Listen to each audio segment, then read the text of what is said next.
প্রতিপক্ষ নানান সময় নানা ষড়যন্ত্র করতেছে। তারা আজকে আমাদের বিভিন্ন সময় বিভিন্ন জায়গায় উঠান বৈঠকগুলো ছিল, আমরা সেই সমস্ত উঠান বৈঠকগুলোতে আমরা যোগদান করেছি এবং আমরা আজকে লক্ষ্য করেছি গাওদিয়ার সামরবাড়ির কিছু লোক এবং বিভিন্ন জায়গা থেকে বহিরাগত কিছু লোকও তাদের সাথে মিছিলে ছিল। সেখানে মিছিল করে এসে কোথায় সামরবাড়ি আর কোথায় বনসমন্ত, সেই বনসমন্ত মিজান চেয়ারম্যান সাহেবের বাড়ির এখানে আইসা আমাদের মিছিলে তাদের 100-500 মতন লোক ছিল এবং এখানে আমাদের 20-25 জন কর্মী এখানে ছিল। তাদের উপরে হামলা করে তাদেরকে আহত করে উল্টা তারা আবার প্রথম এখানে আইসা এই মামলার জন্য এখানে আসছে। আমরা লক্ষ্য করছি একের পর এক নির্বাচনের আচরণবিধি ভঙ্গ করতেছেন। কিছুক্ষণ আগেও আমরা আমাদের প্রতিদ্বন্দ্বী প্রার্থীকে দেখেছি, তিনি হুন্ডা বহন নিয়ে 8টার পরে আপনি মাইক বাজাতে পারবেন না, আপনি হুন্ডা কোনো সময় দিনে বা রাত্রে কোনো সময় আপনি যানবাহন নিয়ে কোনো র্যালি বা মিছিল করতে পারবেন না, আচরণবিধিতে সুস্পষ্ট আছে। আমরা দেখেছি 9টার পরেও প্রার্থী নিজে হুন্ডার বহর নিয়ে সেই গাওদিয়া সেখানে ঢুকেছে। আজকে এই ঘটনার পরে আমাদের নেতাকর্মীদের হামলার পরে ওই সাইডে হচ্ছে আপনার বনসমন্ত হচ্ছে এক সাইডে, আর আরেক সাইডে হচ্ছে গাওদিয়া আমাদের সাবেক চেয়ারম্যানের বাড়ির সামনে, আমাদের জিএম কবির সাহেবের বাড়ি এবং শাহ আলম ভাইয়ের বাড়ির সামনে। সেইখানে আমার স্ত্রী সে বিভিন্ন জায়গায় সে প্রচারণায় অংশগ্রহণ শেষে ফিরতেছিল, তার গাড়িকে তারা গতিরোধ করে এবং তাকে বলে যে আপনি এই রাস্তাতে যেতে পারবেন না, অন্য রাস্তাতে যান। এবং সেখানে সে অনেকক্ষণ দাঁড়ায় থাকার পর সে বলছে যে না আমি এই রাস্তাতেই যাব। এক পর্যায়ে তার গাড়িকে তারা লাথি মারছে, অকথ্য ভাষায় বাজে সমস্ত মন্তব্য করছে। এরপরের ঘটনা আবার আমাদের ধুলুগার আমাদের 2 জন নেতা এবং কিছু সমর্থক ছিল, তাদের গাড়ির উপরেও তারা হামলা করছে বিকালের দিকে। সর্বশেষ তারপরে আমার জামাতা আসতেছিল, তাকেও অকথ্য ভাষায় গালাগালি করছে এবং তার গাড়ি এবং লুকিং গ্লাস তারা ভেঙে ফেলছে। আমি ওই সময়টা আমি নওপাড়াতে ছিলাম।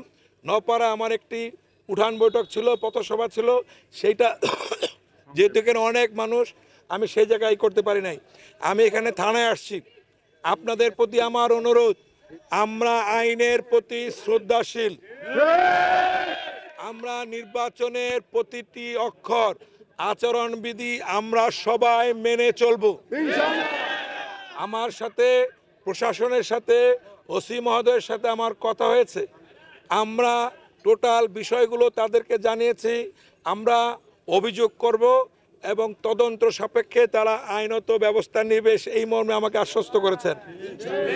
আমি আপনাদের সবাইকে অনুরোধ করব, আগামী কালকে এবং পরশু 2 দিন আছে প্রচারণার দিন। আপনারা সবাই যার যার এলাকায় ফিরে যাবেন, যার যার ঘরে ফিরে যাবেন এবং নিজের এলাকা, নিজের ঘর, নিজের বাড়ি আপনারা পাহারা দিয়ে রাখবেন।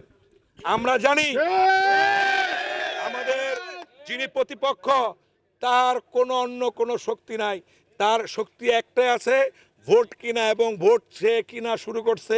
আপনারা পাহারা দিবেন, হাতে নাতে ধরবেন। কোথাও এই জিনিসগুলো শুধু আপনারা রক্ষা করেন এবং মানুষও ডিসাইড করতেছে যে যতই খুচরা খাসি টাকার কোনো কাজ হবে না, কারণ এখানে বড় বড় নেতারা অনেক টাকা খাইছেন আপনারা জানেন। এবারকার নির্বাচন হচ্ছে সাধারণ কর্মী জনতা এবং ভোটারের নির্বাচন। আপনারা আপনাদের নিজেদের ভোট, আপনাদের নিজেদের প্রার্থীর মর্যাদা আপনারা নিজেরা পাহারা দিয়ে রাখবেন। এই যে জোয়ার আছে, যে গণজোয়ার আছে, প্রত্যেকটা ইউনিয়নে 10টা ইউনিয়নে আমরা গতকালকে মেদিনী মণ্ডলের ব্যাপার আমরা কমপ্লেন করেছি, বিভিন্ন জায়গায় আমরা মৌখিকভাবে আমরা জানিয়েছি। সেই সমস্ত জায়গাগুলোতে আমরা দেখেছি, লক্ষ্য করেছি যে আমরা এক আচরণবিধি আছে, একটা ক্যাম্প চলবে। আমরা গতকালকে মেদিনী মণ্ডলে গণেছি 40টা তাদের ক্যাম্প আছে। প্রশাসনের সাথে আলাপ করেছি, প্রশাসন আজকে ব্যবস্থা তারা নিছে, তারা সেখানে কাজ করতেছে, সেই জিনিসগুলো চলে যাবে এবং আগামীকালকের মধ্যে আমরা আশা করব বিশ্বাস রাখব যে প্রশাসন এবং নির্বাচন কমিশন লোহজংয়ের উপরে নজর দিবেন। লোহজংয়ের সারা মুন্সিগঞ্জে যে 4টা উপজেলা আছে, আমাদের টঙ্গিবাড়িতেও নির্বাচন চলতেছে, আমাদের মুন্সিগঞ্জ সদর নির্বাচন হয়ে গেছে, আমাদের গজারিয়া নির্বাচন হয়ে গেছে, আমাদের সিরাজদি খান এবং শ্রীনগরের নির্বাচন চলতেছে। ওই সমস্ত জায়গায় এরকম টাকার দুর্গন্ধ, মানুষের চরিত্র বেচা কেনার দুর্গন্ধ সেখানে নাই। প্রশাসনকে বলবো যে একটি নীরব, সুষ্ঠু, নিরপেক্ষ নির্বাচনের জন্য যা যা করণীয় প্রশাসন অবশ্যই করবে এবং প্রশাসন আমাদেরকে আশ্বস্ত করেছে। আপনারা সকলে ভালো থাকবেন, আইনের প্রতি শ্রদ্ধাশীল হবেন এবং আপনারা আপনাদের কাজ করেন। ইনশাল্লাহ আপনাদের কাপ প্রতীক ফ্রিজের জয় ইনশাল্লাহ হবে।